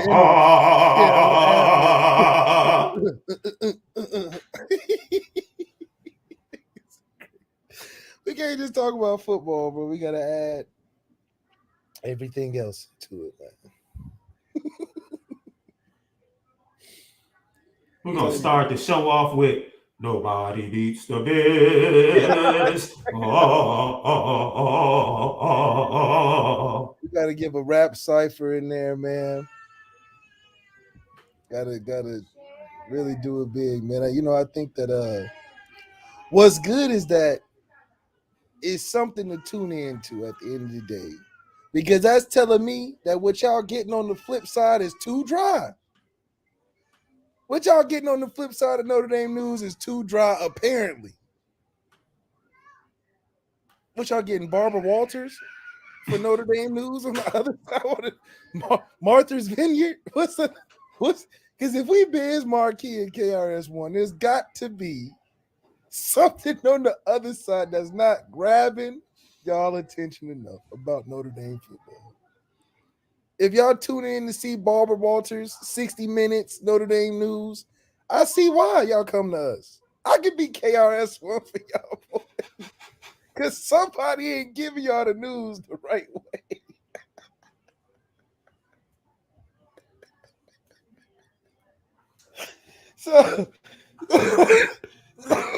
So I'm glad we can provide y'all with news worth listening to and not falling asleep to on Notre Dame football. That's probably what the recruits are listening to. They said, I'm tired of Barbara Walters reporting on me visiting Notre Dame. That's no excitement. That's no clout. These 60-minute interview questions after, that's no clout for me. I need KRS-One and Biz Marquee to recruit me to Notre Dame. That's why they can't see themselves. How they gonna have Brian Gumble reporting on Notre Dame football recruits? That's not what they want. They want a Steve Smith, Biz Marquee, KRS-One. That's who they want reporting on them. Then they can see themselves playing at Notre Dame. If they got people talking about them that they can relate to.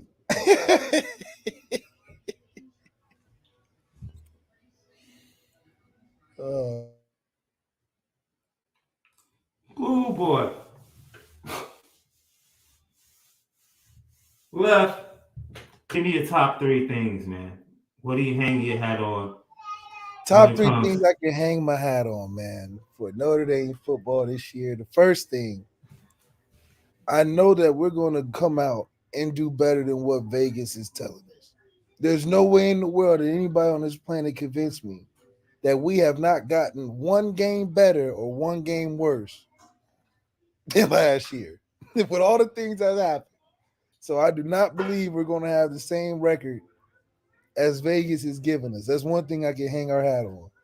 The second thing I can hang our hat on, our experience from being a younger team last year is going to show and benefit on the defensive side to where we may not have a 25 sack leader, but I do think we can hang our hat on this defense, keeping us in enough games, especially the 3 big ones, to where we're going to have a chance to win, but it's going to have to come from the offensive side. The last thing I can hang my hat on for Notre Dame football, if nothing else, is that we'll have an offensive line. And if you got an offensive line, hell, you got a chance to win the football game. So I can hang my hat on. We're not being the same record as Vegas telling us. That we can hang our hat on defensive, keeping us in games, giving us a chance. And our offensive line is going to be there every game to where, when in doubt, we can hand it off, we can throw it, but our offensive line is going to give us that chance to pull it out. So I think with all 3 of those things, we're going to be in position to see ourselves in the playoffs. We're going to position to see ourselves have opportunities to take that next step as a program this year in moments through these 3 big games, and also going into what it can mean for Marcus Freeman in year 3 and what he's been able to accomplish in just a short amount of time and changing generally and the whole program around. I think it's culminating into what this year is going to be. Losing Matt Bayless adds to the story of how it's going to be a huge turnaround for us, and I think it's something to watch for. So yeah, the 3 things: Defense gonna give us a chance every game. We're not gonna end up. We're not gonna be the same record as last year, and our offensive line is gonna put us in position to win each and every game. Now we got to do it on the skill level, but our defense and offensive line, or defense in general and our offensive line specifically, are going to be the reasons why we can win every game this year. Not just say it, but we know we can be in it. Lucky Lefty podcast.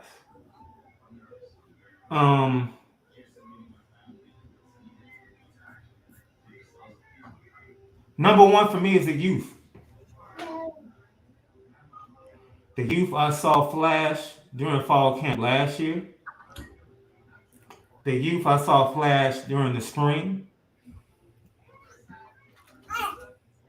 The talent amongst the freshmen and sophomores makes me feel really good. And I can hang my hat on it, not just for this year, but for the years to come. I can hang my hat on that for Notre Dame. Specifically at the skill positions, which Notre Dame, in my opinion, has been void of. In my opinion, Left. Notre Dame's been void of certain things at the skill position. We don't need to get into the quarterback room. We don't need to do that. We know what Vegas has said and continues to say about Sam Hartman, the lack of impact that the young man has. We get it. But at the end of the day, it is very clear that the talent of Notre Dame has gotten better. It flat out has. The talent has gotten better. And that goes to Marcus Freeman, that goes to his staff, even with some disappointments. Now, with all of that being said, I'm hanging my hat on this secondary. I really am, Left. Let me tell you somebody I think is going to be, and this might sound crazy to some people. Wait, when you say hang your hat on, meaning like they're going to it's a top 10 secondary. Oh, okay. It's a top 10 secondary. That means turnovers in. That means we're going to be turning that ball over. It's a top 10 secondary. Okay, yeah. Let me tell you who is going to be, and this is my belief. I think Christian Gray will have an impactful freshman year. Doesn't have to be Benjamin Morrison. But Christian Gray, as he ascends, watch how Clarence Lewis becomes very intricate or begins to be used in so many areas, in different type of spots, even in safety spots, nickel spots, dime spots. Expect him to blitz off the corner.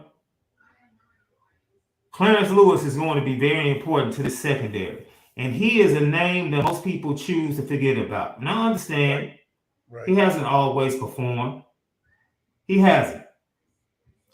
But when you have Jaden Mickey, you have Benjamin Morrison, you have Christian Gray coming, right? You have Cam Hart.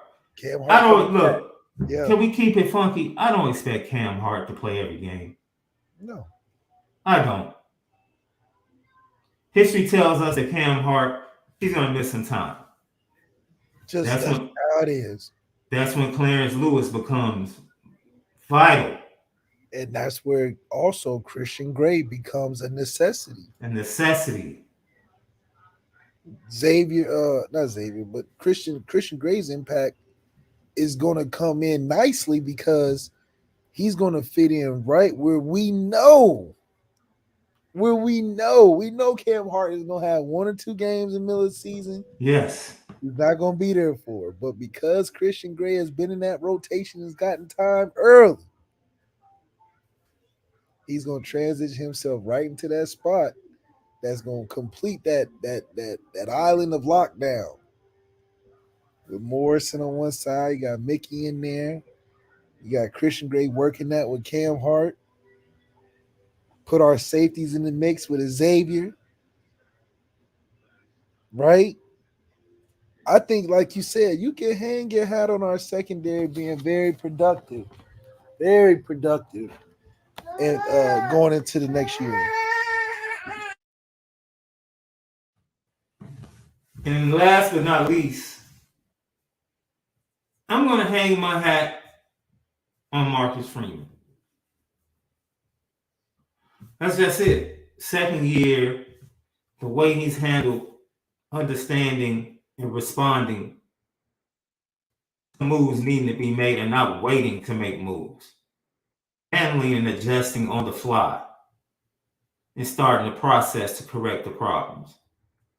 That bodes well, in my opinion. Have I agreed with everything he said? Have I agreed with everything he's done?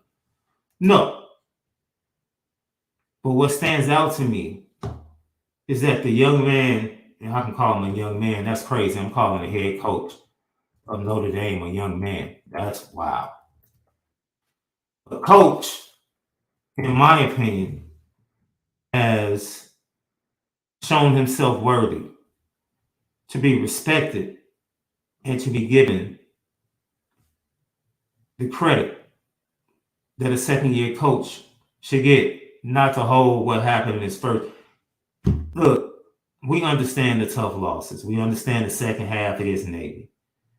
But at some point, he gets the benefit of the doubt from me going to his second year. He just does, love. He gets the benefit of the doubt.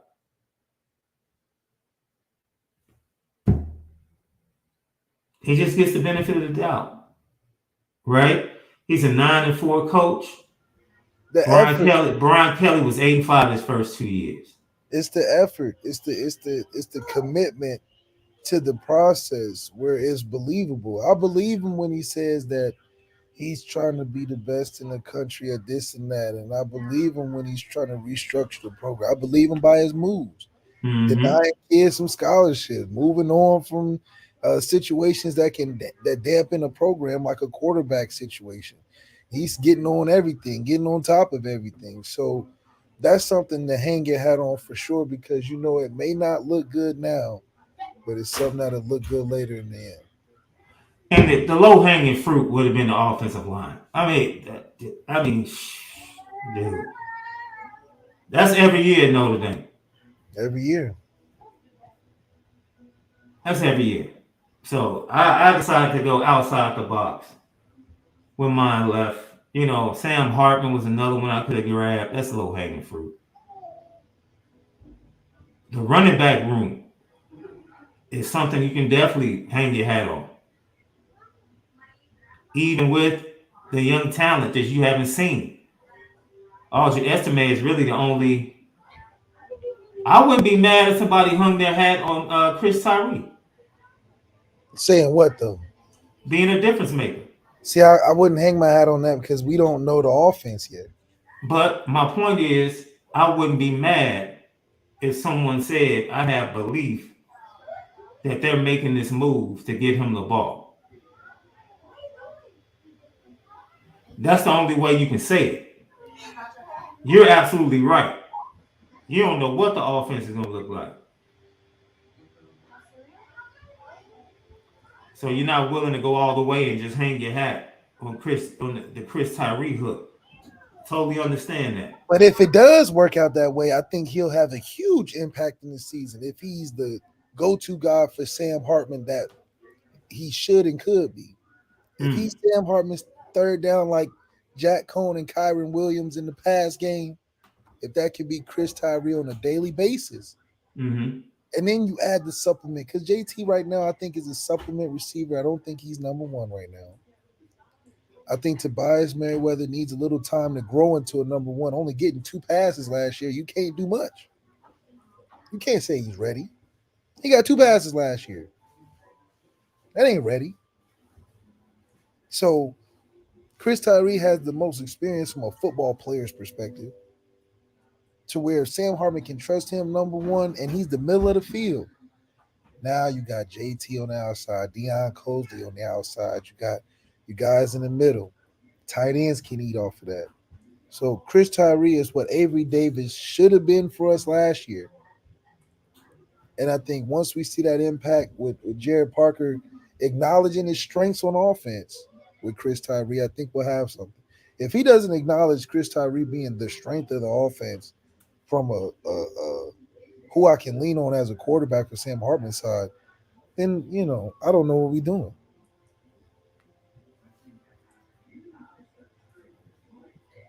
Before we go any further, Lucky Lefty podcast, and I'm sure we speak for the entire Notre Dame family, are saddened tonight due to the loss of the greatest quarterback in Notre Dame history, and that's Johnny Lujack. Mr. Lujack was, I think the last time he visited the stadium, if I'm not mistaken, was last year. And Notre Dame did release a great tribute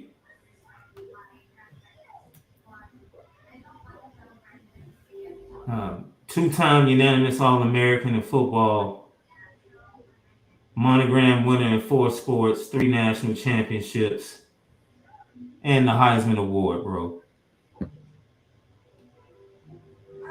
There's nothing else to be said. Heck, at this point, he still might be considered the greatest quarterback in Bears history, bro. And that's crazy.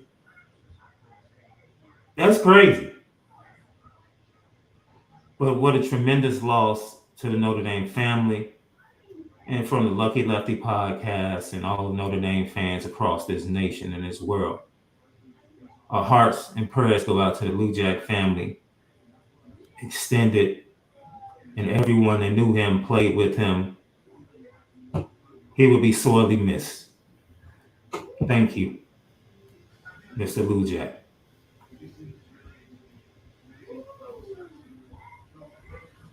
As we continue, the only big news from a recruiting standpoint did not just come from Kingston over the weekend. Notre Dame was able to flip a wide receiver, and we're going to allow Left to break down Logan Saldate, who was an Oregon State commit. And of course, he used your favorite phrase in committing to Notre Dame, Left. He said, respect my decision. Don't you? I know you love seeing that, Left. Oh my God.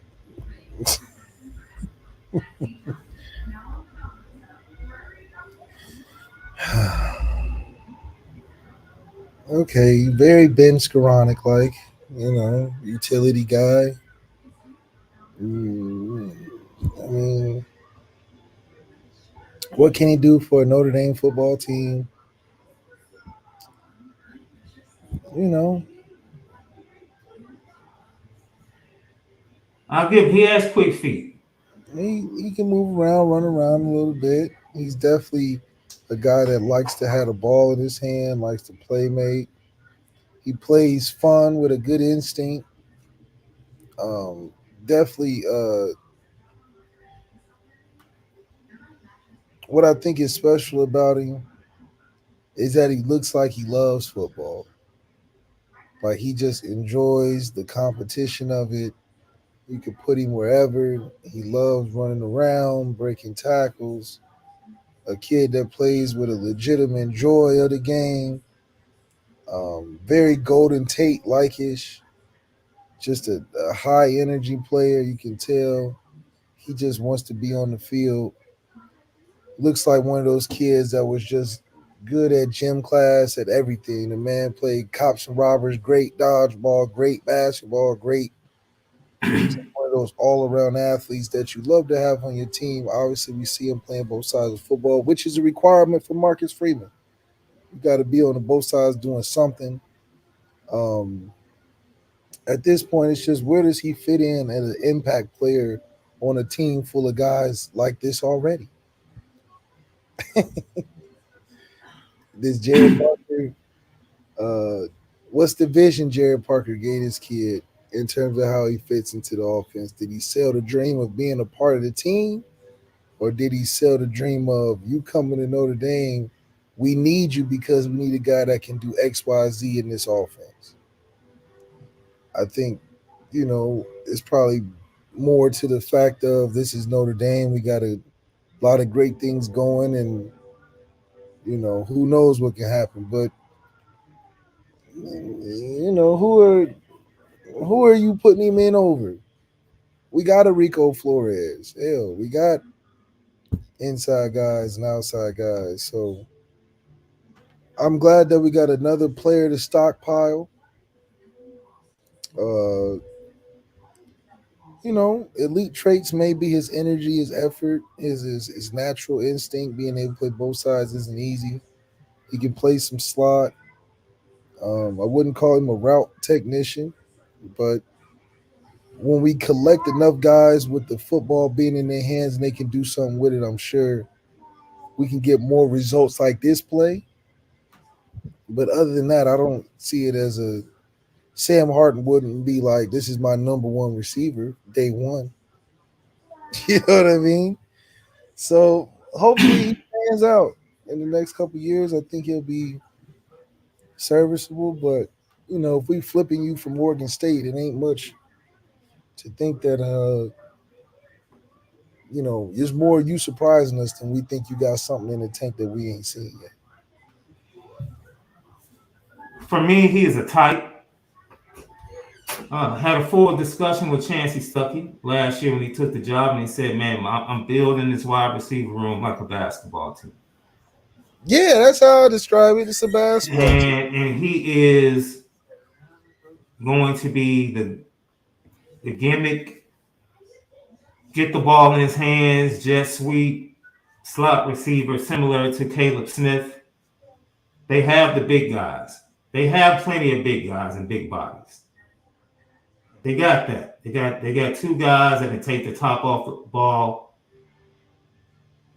So they got two of everything right now. The only thing that they don't have guys that can flat out just be get them the ball in space and let them go. They had to move Chris Tyree to the wide receiver room to be that guy. They have a true freshman coming in, Caleb Smith. You don't want that pressure on him. If he can come in special teams and some other areas and help you out later in the season, that's fine. This young man, like I said, his 100 is absolutely bananas. His 200 is great. Speed, quickness, and he has the ability to make people miss based upon his film. So with that being said, he is definitely a type that I think fits what Notre Dame was looking for, especially after losing Isaiah Canyon. And it's a solid pickup. And I'm not sure, in my opinion, if I was Notre Dame, I would still be looking. But hey, we don't know how that's going to pan out in the coming days. Lucky Lefty podcast. I love you guys for so many reasons. First of all, because it's Notre Dame. We can talk Notre Dame every day. Tomorrow morning, don't forget, Jerron Jones joins us right here on the Lucky Lefty podcast. We're going to talk about that defensive line, and then we might come back in prime time based upon what happens tomorrow in practice and what Marcus Freeman says. All right? CFB Nation, go check us out. Podcast is going to drop. And let's see. I think Ryan Wingo is pretty much gone, honestly. But there are some other wide receivers in this class that Notre Dame can kind of slow walk, get them to visit during the season possibly, and can add to that basketball team that Chancey Stuckey's trying to put together each and every year.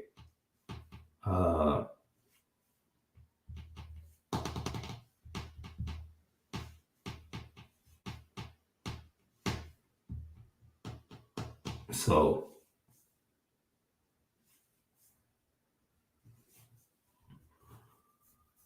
I'll try to answer this for Malik because I know he had to go. Malik Rob said they didn't play them during the season. They played them during tournaments 7-on-7. He wasn't impressed by Kingston when they went up against him. He said there were better players on the team, in his opinion. Now, what happened during the season is a totally different thing. But that's just Malik going up against them multiple times in tournaments and other things. And he says they have better players, more impactful players on their football team as a whole.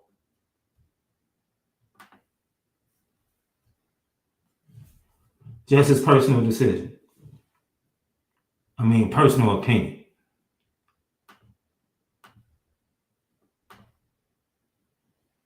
I don't know what's going on with their apparel deal.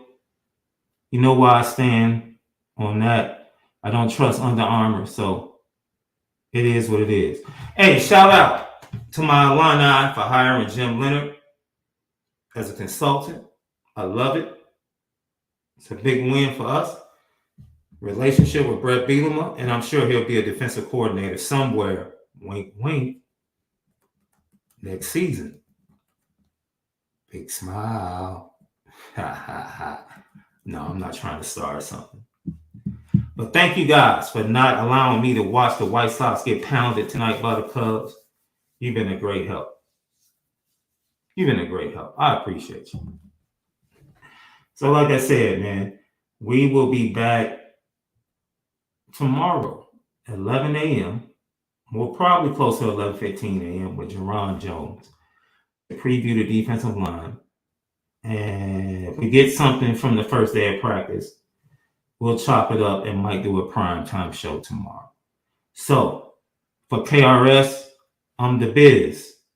This has been the Lucky Lucky Podcast. Make sure you spin it different.